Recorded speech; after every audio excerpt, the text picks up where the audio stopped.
అందరికీ నమస్కారం. పొదిల్లో police versus Pushpa ఇదేందో సినిమా టైటిల్ అనుకున్నారు. పొదిల్లి పోలీస్ స్టేషన్ వద్ద కూడా అక్కడ వైసీపీ వర్సెస్ పోలీసు ఇద్దరి మధ్య కూడా మాట పెరిగిందని కూడా మనం తెలియజేసుకోవచ్చు. పొదిలి ఈ మధ్య వైఎస్ జగన్మోహన్ రెడ్డి గారు కూడా ఈ నెల 11వ తేదీన పొదిలి పొగాకు అక్కడ ఉన్నటువంటి రైతులు పడుతున్నటువంటి ఇబ్బందులను పరిష్కరించేందుకు ఆయన రావటం జరిగింది. మద్దతు ధర కోసం కూడా అక్కడ పెద్ద యుద్ధమే జరిగిందని కూడా తెలియజేసుకోవచ్చు. ఆయన పర్యటన సందర్భంగా పొదిల్లో జరిగినటువంటి విపత్కర పరిస్థితులు, అక్కడ జరిగినటువంటి రాళ్ల దాడి, చెప్పుల దాడికి సంబంధించి అటు తెలుగుదేశం వైసీపీ మధ్య కూడా మరి యుద్ధ వాతావరణం జరుగుతున్న నేపథ్యంలో మరి పొదిలి పోలీస్ స్టేషన్లో మరి ఈ రోజు కొంతమంది నేతలను, ఈ రోజు కొంతమందిని కూడా అరెస్ట్ చేయడం జరిగింది. వారిని రిమాండ్కు పంపే క్రమంలో కూడా ఒంగోలు వైసీపీ పార్లమెంట్ ఇన్ఛార్జి చెవిరెడ్డి భాస్కర్ రెడ్డి పొదిలి స్టేషన్కు రావడం జరిగింది. అక్కడ పొదిలి సిఐ వెంకటేశ్వర్లతో కూడా ఆయన మాట్లాడటం జరిగింది. అదేవిధంగా ఈ క్రమంలో ఒకరిపై ఒకరు దురుసుగా కూడా ప్రవర్తించుకున్నట్టుగా కూడా మనకి కొన్ని వీడియోల్లో కూడా చూసుకోవచ్చు.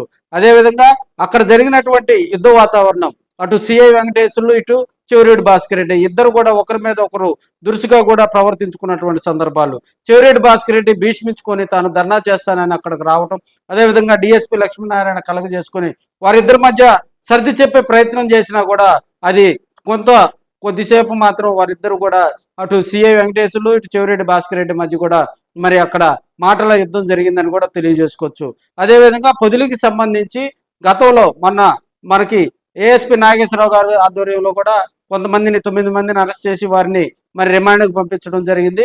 మరి కొంతమంది అనుమానితులుగా ఉన్నటువంటి వారి మీద కూడా కేసులు నమోదు చేయడం జరిగింది. పోలీసులు గాలింపు చర్యలు వేగవంతం చేసి కూడా ఎవరైతే దీంట్లో ఈ రాళ్ల దాడి, చెప్పుల దాడిలో ఇన్వాల్వ్ అయి ఉన్నారో వారందరిని కూడా తీసుకొచ్చి వారిని రిమాండ్ విధించే క్రమంలో మరి ఇక్కడ ఉన్నటువంటి పరిస్థితుల్లో కూడా చెవిరెడ్డి భాస్కర్ రెడ్డి పొదిలి స్టేషన్కు చేరుకోవడం జరిగింది. అక్కడ మరి వారిని రిమాండ్కు పంపే క్రమంలో కూడా అడ్డుకోవడం జరిగిందని కూడా అక్కడ ఉన్నటువంటి కొంతమంది వైసీపీ నాయకులు, ప్రత్యక్ష సాక్షులు చెప్తా ఉన్నారు. అయితే పొదిలికి సంబంధించి సర్కిల్ ఇన్స్పెక్టర్గా కూడా వెంకటేశ్వర్లు గారు, అదేవిధంగా డిఎస్పీగా కూడా పొదిలికి సంబంధించినటువంటి అక్కడ మరి జరిగినటువంటి దాడికి సంబంధించి పోలీసులు కూడా భారీగా దానికి సంబంధించినటువంటి గాలింపు చర్యలు చేపట్టిన నేపథ్యంలో కొంతమంది అనుమానితులను గుర్తించడం జరిగింది. వారి మీద ఆ దాడిలో పాల్గొన్నట్టు కూడా వారికి సంబంధించి కొన్ని దృశ్యాలను కూడా మరి చూసి దానికి ప్రకారమే పోలీసులు కూడా ముందుకెళ్తున్నారని కూడా కొంతమంది చెప్తా ఉన్నారు. దాంట్లో భాగంగా ఎవరైతే అనుమానితులుగా ఉన్నారో, ఎవరైతే చెప్పుల దాడి, రాళ్ల దాడిలో మరి పోలీసులు అనుమానిస్తున్నారో దానికి సంబంధించి వారి దగ్గర ఉన్నటువంటి ఆధారాల ప్రకారం పోలీసులు కూడా ముందుకెళ్తున్నారని అక్కడ ఉన్నటువంటి వారు చెప్తా ఉన్నారు.